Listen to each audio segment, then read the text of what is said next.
The second area which promotes enterprise and stronger curriculum outcomes is what I term first-hand learning.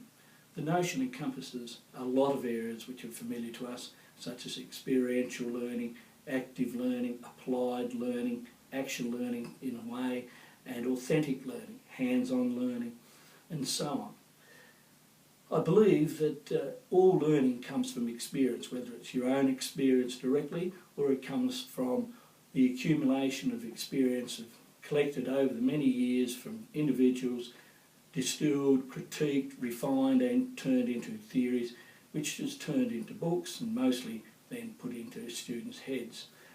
There is, I think, a bias towards that second-hand learning where the abstract is, the theoretical is, and more knowledge-based. I think there is a bias towards that which needs to be balanced, I think, with more first-hand learning. And it's important to overcome that bias for a number of reasons. First-hand learning is important for a number of reasons. Firstly, because it involves tangibles, students become more motivated. Secondly, curriculum outcomes tend to fit and transfer more closely to reality. The third reason is that the use or the application of enterprise skills is just unavoidable when you're dealing with real situations, particularly organising, decision making and dealing with the messiness of reality. The other important aspects are that new learning tends to be easier when it's concrete, particularly when the learners are inexperienced. Lastly, applying knowledge in real situations tends to make it stick deeper and, importantly, turn it into understanding which lasts longer. This can be even true in lifelike activities, as with simulations. I've listed 14 strategies that can be used to promote both enterprise and stronger learning outcomes. One particular strategy that I like is what we call the project brief, sometimes called project challenges. Unlike open projects, project briefs are pre-designed real-life projects based on the teacher's idea and designed to achieve particular curriculum outcomes. The design fashions the experience and it details areas such as the focus, the scope, the operational conditions, resource deliverables, has tips and, of course, review and reflection. Students may negotiate changes to the brief, but once they do, they must accept total responsibility and have autonomy to carry out the project.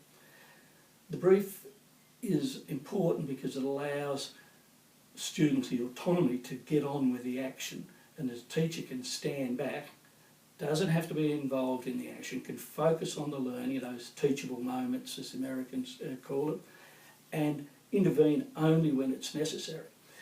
The brief is also an efficient way because, unlike a lot of experiential learning which is prone for students to sort of wander off or meander in different areas, the scope and the focus concentrates on the main learning outcomes. One of the interesting things is the brief is versatile because it allows you to build in extra components. For instance, if you want students to focus on equity, you require them within the brief to create an equity plan for the team before they are actually allowed to start. A number of examples may include a brief may require construction students, for instance, to construct bird cages to learn about pitched roofs and maybe sell these in collaboration with business students. A brief may require students to teach staff about such areas as the use of the cloud, classroom blogging and the use of Skype. Another brief may require students to produce a learning resource pack for next year's students.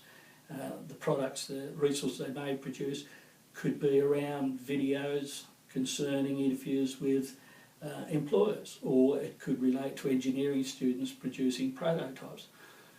These products and the actual learning package itself could be QA'd by this year's students. Another example may be where students are required to run workshops for their peers. The workshops have to be hands-on and they may be required to use a high level of technology. Workshops could focus on areas such as workplace issues, discrimination using role plays. They may be simpler areas such as the maintenance of engineering equipment, construction equipment, and so on. In the case of healthcare and community care students, it could be around advocacy skills and the use of technologies for people with disabilities. Typically workshops involve formal feedback by peers, the teacher, and sometimes there is formal assessment involved. Clearly, pre-designed projects provide opportunities for rich learning and place great demand on students' capabilities to be enterprising.